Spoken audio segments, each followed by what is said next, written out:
बेहद स्वागत है जी सभी स्टूडेंट्स का। बहुत ही खास प्रोग्राम है, बड़े अच्छे टॉपिक हैं। सबसे पहले तो टॉपिक ये है कि जो वीज़ा ईयर है 23, जिसको हम वीज़ा ईयर मान के चल रहे हैं, उसमें रिफ्यूज्ड स्टूडेंट्स का फ्यूचर क्या रहेगा। जिन स्टूडेंट्स के मल्टीपल फ्यूजेस हैं, 1 है, 2 है, 3, 4, 5, 7, 8, उनको क्या बनेगा। दूसरा, कनाडा उनको कैसे ट्रीट करेगा। दूसरा टॉपिक है, बहुत सारे ऐसे लोग हैं जिनका बहुत ज़्यादा गैप है। किसी की 3 रिफ्यूज़ल हैं और उसके बाद गैप है, किसी का रेगुलर एजुकेशन है लेकिन उसके बाद गैप है, किसी की 1 रिफ्यूज़ल है उसके बाद उन्होंने कोई और एजुकेशन ज्वाइन कर ली, किसी ने उसके बाद कोई काम ज्वाइन कर लिया लेकिन स्टडी नहीं की। तो जो लॉन्ग गैप्स हैं उनका 23 में कनाडा किस तरह से उनको ट्रीट करेगा।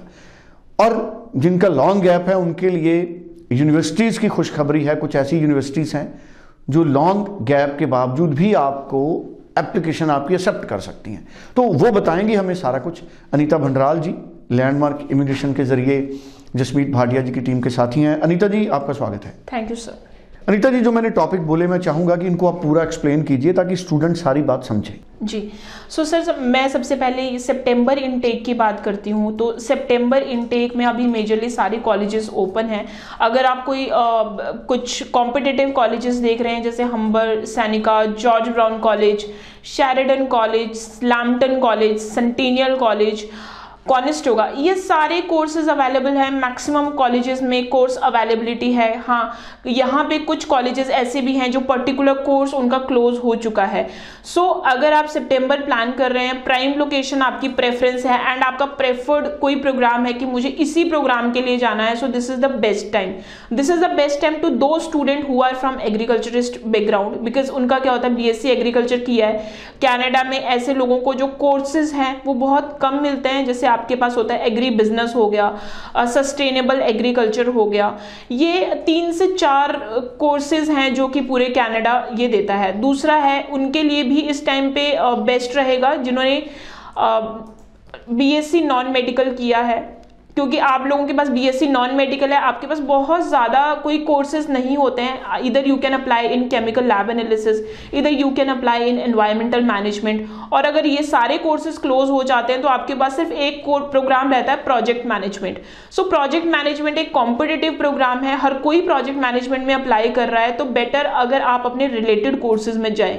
तो बीएससी नॉन मेडिकल वालों के लिए भी सिर्फ 3 से 4 कोर्सेज अवेलेबल होते हैं पूरे साल में। तो again this the best time you can start your application as soon as possible। इसके बाद हमारे पास ऐसे भी स्टूडेंट आते हैं जिनका एकेडमिक गैप ज़्यादा होता है कंपैरेटिवली। अब एकेडमिक गैप से मेरे बोलने का ये मतलब है कि अगर मान लो किसी स्टूडेंट ने ग्रेजुएशन किया है और उसको इंडिया में जॉब करते करते 7 से 8 साल हो चुके हैं एंड नाउ स्टूडेंट का बन रहा है कि नहीं मुझे अब कनाडा जाना है। सो आप कौन से कॉलेज में या कौन से यूनिवर्सिटी में अप्लाई करें। सो आपने ये चीज़ तो ज़रूर सुना होगा कि 5 ईयर के गैप के बाद आपको कॉलेज को ज़्यादा ना प्रेफरेंस देते हुए आपको यूनिवर्सिटी में एप्लीकेशन अप्लाई करनी चाहिए। लेकिन अब यहाँ पे हर्डल आता है उन स्टूडेंट के लिए जिन्होंने बैचलर्स किया है इंडिया में, उन्होंने बैचलर्स किया है लेकिन परसेंटेज समहाउ इनकी थोड़ी सी कम रह गई थी। परसेंटेज जब कम रहती है, ऑब्वियसली जब हम मास्टर्स के लिए अप्लाई करते हैं तो आपकी बैचलर की परसेंटेज को भी कंसिडर किया जाता है। तो अब ऐसे स्टूडेंट्स के लिए कौन सी ऑप्शन रहती है? ऐसे स्टूडेंट के लिए एक ऑप्शन रहती है, you can apply in the universities. आप यूनिवर्सिटी में अप्लाई करें लेकिन आप उनके पोस्ट ग्रेजुएट डिप्लोमा में अप्लाई कर सकते हैं। पोस्ट बैचलरेट उसको बोलते हैं कुछ प्रोविंसेस में, कहीं पे उनको पोस्ट डिग्री बोला जाता है। तो मतलब हर क्रेडेंशियल का यही है कि that is the post graduate diploma. So you can apply September intake में। अगर आपकी इस तरह की कोई प्रोफाइल है, so you can apply in Trent university. अभी जो कोर्सेज हैं वो अवेलेबल हैं। सेंट जेवियर फ्रांसिस यूनिवर्सिटी, इसमें आप अप्लाई कर सकते हैं। केप ब्रिटन यूनिवर्सिटी, नोवा स्कॉशिया में यूनिवर्सिटी है, यहाँ पे आप अप्लाई कर सकते हैं।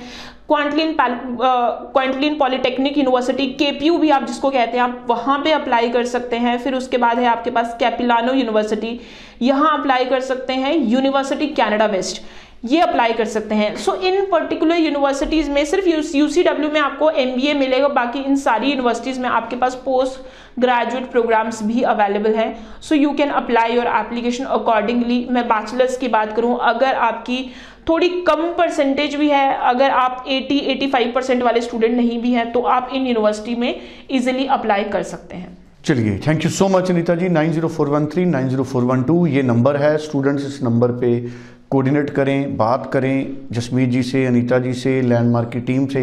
और अगर आप जूम मीटिंग का हिस्सा बनना चाहते हैं, ख़ास तौर पे बड़े बड़े शहर हैदराबाद से हैं, चेन्नई से हैं, न्यू दिल्ली से हैं आप, अगर आप नोएडा से हैं, आप जामनगर से हैं, गुजरात से हैं, अहमदाबाद से हैं, तो जूम मीटिंग सुबह 9:30 बजे से लेके शाम को 5:30-6 बजे तक आप जूम मीटिंग का सेशन ले सकते हैं, आधे घंटे का, और उसके बाद आप आ सकते हैं Chandigarh. Thank you so much. Thank you so much.